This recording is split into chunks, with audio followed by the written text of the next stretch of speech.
Bienvenue dans ce podcast solo. Aujourd'hui, je vais te faire danser au rythme de tes profils financiers. On va plonger ensemble dans le monde fascinant de notre relation à l'argent. As-tu déjà eu l'impression que ton argent avait sa propre énergie ? Eh bien, il se pourrait bien que ce soit le cas. Ou plus exactement, que ton énergie change en fonction de ta relation à l'argent. Dans cet épisode, nous allons explorer ensemble les 8 profils financiers, aussi appelés Sacred Money Archetypes. Ces profils, crois-moi ou pas, pourraient bien ressembler à Josiane, à ta tante Gertrude, voire même refléter ta façon de faire du business. Alors, prépare-toi à une aventure ludique à travers ces 8 profils qui rythment notre relation, notre façon de gérer notre vie et par là même notre entreprise.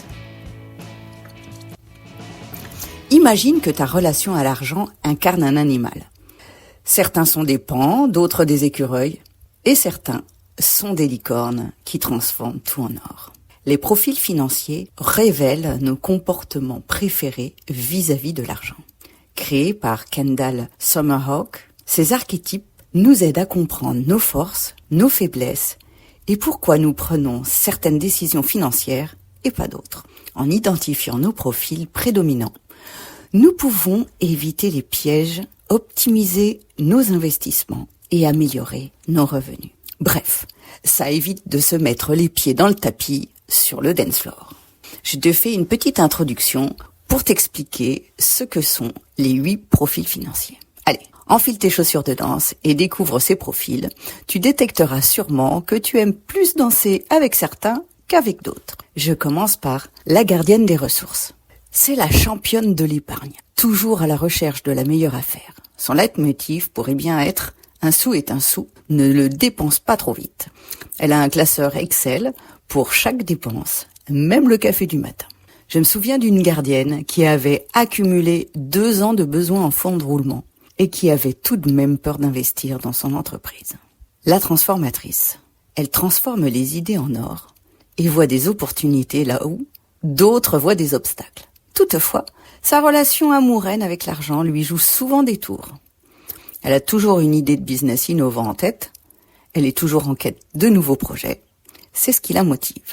Une transformatrice a métamorphosé une vieille grange en un espace de coworking florissant. Et c'est ça, sa capacité, transcender les choses. Quant à la scintillante, elle aime briller et n'hésite pas à dépenser pour maintenir son image. Elle est capable de nous faire vivre des expériences incroyables. Elle a toujours les dernières tendances en matière de mode ou de technologie. Je connais une scintillante qui a organisé une fête somptueuse pour les 5 ans de son entreprise, oubliant que son chiffre d'affaires n'était pas son revenu. Quelques mois plus tard, le fisc est venu lui réclamer ses charges sociales. L'argent avait bien évidemment disparu de son compte. Et pour cause. Passons à la tisseuse de liens. Elle s'épanouit dans les relations humaines, qui d'ailleurs priment sur l'argent. Elle fait confiance aux autres pour gérer ses finances, ce qui peut parfois mener à un manque d'indépendance financière. Elle offre un cadeau à un ami plutôt que d'investir cet argent dans son succès entrepreneurial. Elle fait partie de la population abnégation, comme Triss, héroïne du livre de Veronica Roth, dont le titre est « Divergence ». Je te raconte une petite histoire sur la tisseuse de liens. Je connais une tisseuse de liens qui est très capable de prêter de l'argent à un ami en difficulté sans se soucier de le récupérer. Certains y verraient un signe de faiblesse. Eh bien non, c'est comme ça qu'elle rayonne de sa plus belle énergie. Mais elle oublie souvent que ses finances sont importantes. Et passons au profil de l'émancipée. C'est une preneuse de risque née. Attirée par les opportunités financières audacieuses, elle aime cette adrénaline qui lui permet de gagner gros. Toutefois, cette audace peut parfois mener à des situations précaires. Elle investit son argent dans des projets risqués sans trop réfléchir. Elle est très spontanée. Je connais une émancipée qui jouait au poker. Parfois, elle gagnait très gros et parfois, elle perdait aussi très gros. Elle était devenue addicte aux montagnes russes émotionnelles. Elle avait l'impression d'exister grâce à toutes ces sensations fortes. Le 6e profil est le profil de la philanthrope. généreuse et dévouée. Elle aime prendre soin des autres, parfois au détriment de ses propres besoins. Apprendre à fixer des limites lui serait bien bénéfique. Elle dépense son quanté pour faire plaisir à ses proches. Typiquement, la philanthrope est capable de payer les études de ses enfants et petits-enfants, de se retrouver avec peu de ressources pour sa retraite. Maintenant, je te parle de l'épicurienne. Elle aime se faire plaisir et profiter des belles choses de la vie. Cependant, cette quête de plaisir peut parfois conduire à des dépenses excessives. Les soldes sont son terrain de jeu favori. Elle ne résiste jamais à un bel objet. Typiquement, elle est capable d'acheter une voiture de sport, full option, sans se soucier de ses finances. La vie est bien trop courte pour ne pas en profiter à 100%. On passe maintenant à la souveraine. C'est une bâtisseuse d'empire, constamment à la poursuite de nouveaux objectifs financiers.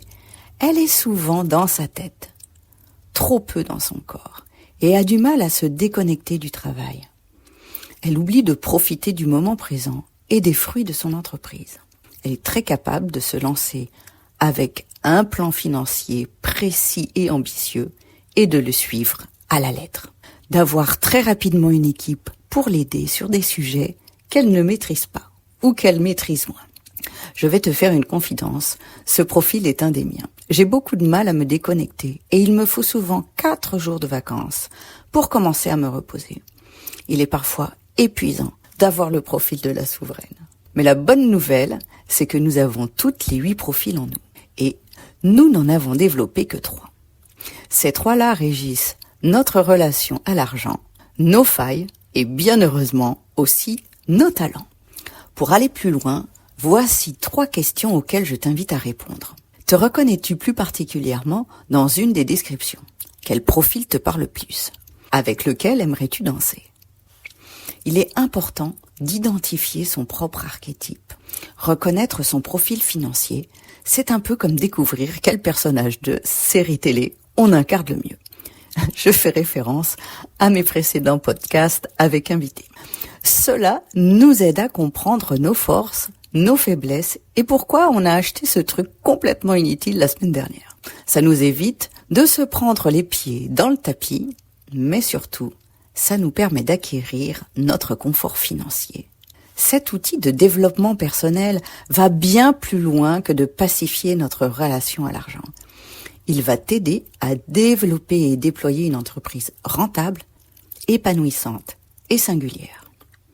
En identifiant tes 3 profils prédominants, tu peux ajuster ta danse, éviter d'être à contretemps et surtout t'aligner vers l'harmonie, la synchronicité de ta vie de chef d'entreprise. Tout devient plus fluide, la chorégraphie s'ancre pour créer un magnifique ensemble et tu rayonnes. Pour t'aider, je te propose un autre petit exercice. Prends un moment pour réfléchir à tes dernières décisions financières. Qu'est-ce qui t'a motivé? Quelle émotion as-tu ressenti? Tes réponses te donneront des indices sur ton profil prédominant. Voilà, ce petit tour d'horizon touche déjà à sa fin. J'espère que tu as souri autant que moi en découvrant ces profils hauts en couleur. La prochaine fois que tu sors ton portefeuille, demande-toi: quelle danse financière sommeille en moi aujourd'hui? Et rappelle-toi, l'important n'est pas seulement combien on a, mais comment on danse avec. Avant de conclure cet épisode, si cela résonne en toi, sache que cette relation à l'argent, souvent compliquée, peut être transformée. Imagine un instant, gérer tes finances avec sérénité, en faire un levier pour faire grandir ton entreprise. Et pourquoi pas, retrouver un peu de légèreté dans tes décisions. Si tu souhaites danser au rythme de tes finances, je t'offre mon guide pratique pour que ton argent ne soit plus un frein, mais un levier de croissance. Le lien est en légende. Et pour aller plus loin, j'ai aussi créé 3 parcours qui te guident crescendo vers ton confort financier et la construction d'une entreprise rentable, singulière et épanouissante. Le premier parcours t'amène à comprendre ta relation à l'argent. C'est ton premier pas pour lever tes blocages financiers, identifier ton attitude face à l'argent et surtout poser des actions concrètes pour avancer. Tu y trouveras des outils pratiques, des vidéos explicatives et même une séance de mentorat individuel avec moi. L'objectif de ce parcours est d'enclencher ta transformation. Je l'ai voulu à prix doux pour aider un maximum de femmes entrepreneurs. Alors, si tu es prête à commencer cette transformation, je t'invite à le découvrir. Le lien est en légende. Voilà, tout commence ici, avec un petit pas, mais une grande audace. Tu trouveras toutes les informations dans la description de cet épisode ou directement sur mon site egphilippe.com. Et souviens-toi, le confort financier n'est pas un rêve, c'est une destination. Et je suis là pour t'accompagner sur ton chemin. Merci pour ton écoute. Si cet épisode t'a plu, n'hésite pas à mettre un commentaire ou un like sur ta plateforme préférée pour m'encourager à créer plus de contenu comme celui-ci. Je te souhaite une merveilleuse journée ou soirée. À très bientôt!